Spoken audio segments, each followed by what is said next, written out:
The Canadian Freedom Truckers have kept on trucking for freedom. Why does the legacy media want to convey them so negatively and smear them? Hello there, you 4.8 million awakening wonders. Glory be unto thee as we continue to stride away from the deception and treachery and into the mighty light of what's right and who we truly are. Now, this Canadian Freedom Convoy, people don't like talking about it, do they? And they also like misrepresenting it. Even I talked about it. I've done a video this week. If you watched it, I'll throw to it at the end, you know. And when it was talked about on Twitter, people just took the YouTube short and used that and right-wing, anti-vax, all that kind of stuff. You know how this stuff goes now, right? So for the record, obviously if this trucker convoy were to descend into violence, antipathy, hatred and loathing, I wouldn't support that. But what I do agree with is the right of people in a democracy to have a voice, the right of people to protest, to have an opinion, to communicate peacefully. The Freedom Convoy, which began as a working class uprising against Canadian Prime Minister Justin Trudeau's federal vaccine mandates and other COVID-19 policies, has become something of a clarion call for populism across the Western Hemisphere. Populism, by the way, I don't think is necessarily a bad thing.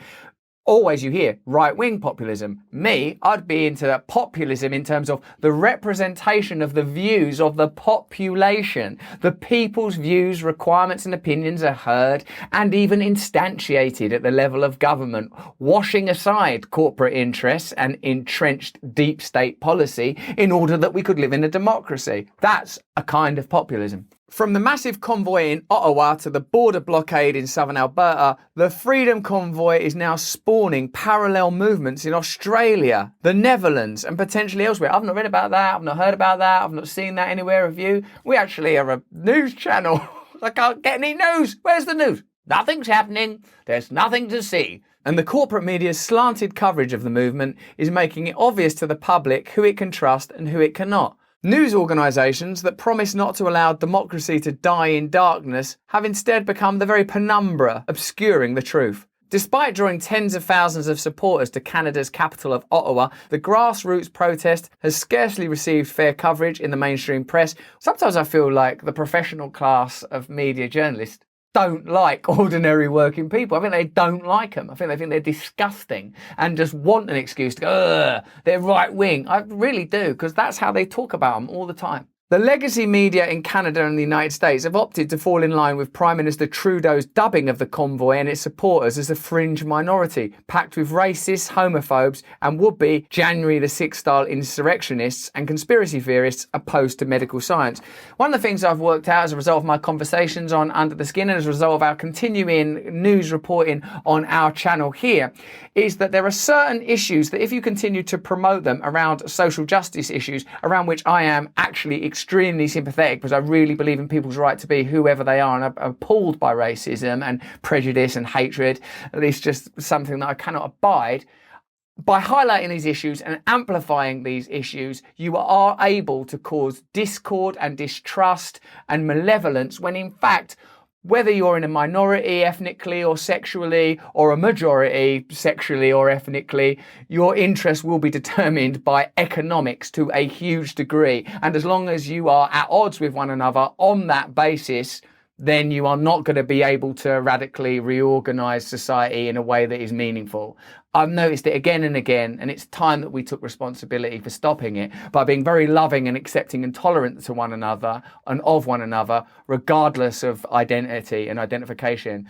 Gay, trans, bi, black, white, working class, middle class, wherever we are, open-heartedness towards one another. It's the only antidote. The Washington Post called it a toxic movement that needed to be confronted. Canada's Globe and Mail dubbed it dangerous, reminding Canadians of the 6th of Jan 2021 riot in the United States. The Times described the convoy as a group of anti-vax truckers. In the face of these claims, organisers of the Freedom Convoy confirmed in a weekend press conference that they were fully vaccinated. You're anti-vax? Well, we're actually fully vaccinated. Yeah, but you don't like it though, do you? No, I'm very grateful for it. Yeah, but deep down, no, I'm pro-vax. But do you listen to Joe Rogan? Oh yeah, no, he's good, that guy. I'm an anti-vaxxer. For the truckers, it's not about vaccines, it's about having the freedom to choose. Wow, what a noble stand. As long as it remains peaceful, That sounds like a really heroic and necessary thing to do. That the organisers felt the need to hold a press conference for only trustworthy media speaks volumes about the death of public trust in the legacy media. How do you feel about it? Let us know in the comments below.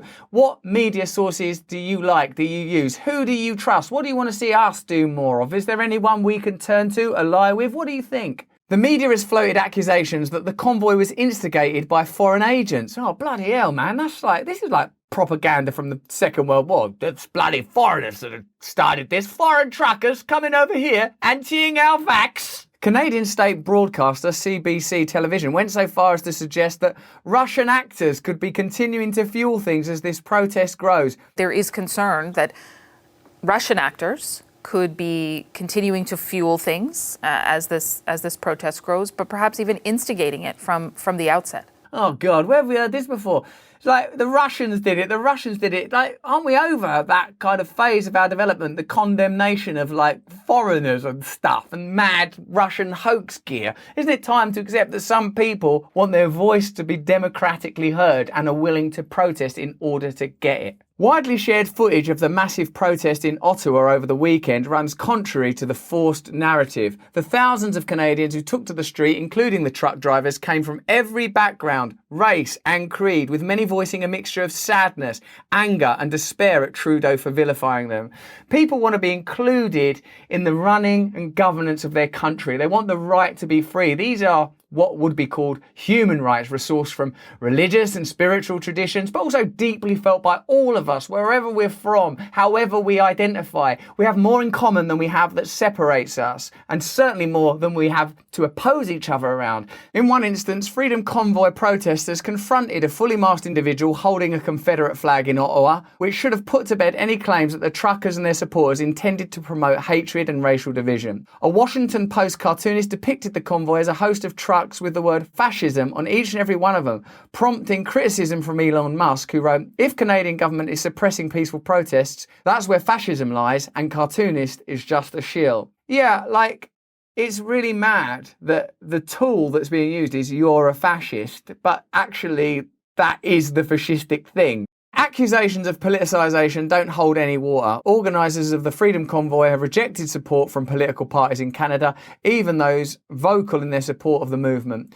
On Sunday, organisers refused to accept an endorsement from People's Party of Canada leader Maxime Bernier, stating that it was vital for the movement to keep politicians out. Wow, what a state we're in, where politicians necessarily need to be excluded because they would taint the purity of the movement. Now, to once again state, should it become a violent protest, I would never advocate violence of any kind. But at the moment, there is zero evidence to suggest that this is anything other than people wanting to have a voice around freedom. And the idea that that can be perjured in such a way, that can be negatively regarded, smeared, slandered, in order really to just stop people having a voice, shows you what's really happening. One of the things I've learned on this channel is to almost extract the subject from the story and think of the principle behind it. Then you can see whether or not you really agree. Because if you're saying, I don't want protest, then what happens when you do want protest? You're sort of signing away, co-signing for a life that extracts your right to oppose power. That's what's actually happening. And if you can't oppose power, then power is going to do whatever's convenient for it whenever it wants to. If you remove the mechanic, and part of that mechanic is the ability of people to come together to oppose it. So don't fixate or obsess about the thing. The last thing we want to do is have this whole idea of unity amongst Canadians from across the political spectrum and the cultural spectrum, to have that be detonated by politicisation, said Benjamin Ditcher, per the Western Standard. The decision to reject official political support speaks volumes about the movement's embrace of populist tenets and a rejection of the establishment in all its forms.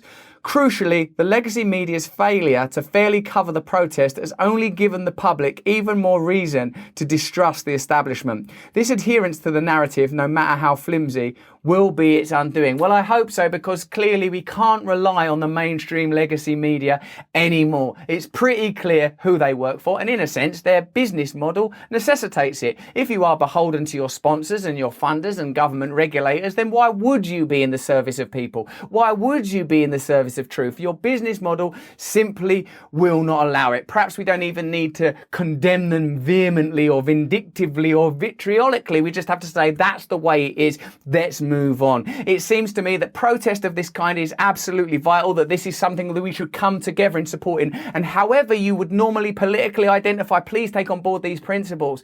People from ordinary backgrounds, no matter what their particularities are all on a pathway together now. One thing they fear above all else is us coming together and rejecting their narratives and ideas and standing up for one another in truth, in peace, non-violently, in freedom, together. Stay free.